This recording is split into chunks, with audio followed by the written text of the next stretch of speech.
যার জীবন আছে তার রোগ আছে, কিন্তু গরুর রোগগুলি বেশি হবে কম হবে এটা মূল মালিকের উপর নির্ভর করছে।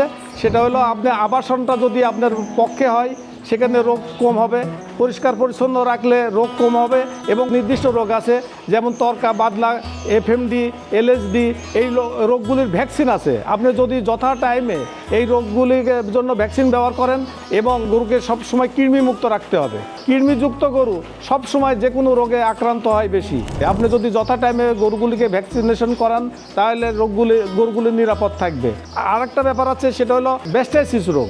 আপনি যদি ওর আবাসন জায়গাটা যদি পরিষ্কার রাখেন বা বিভিন্ন জীবাণুনাশক দিয়ে যদি আপনি জীবাণুমুক্ত করেন তাহলে এই রোগগুলি হবে না। মালিক যত সচেতন হবে রোগমুক্ত খামার হবে এবং লাভজনক খামার হবে।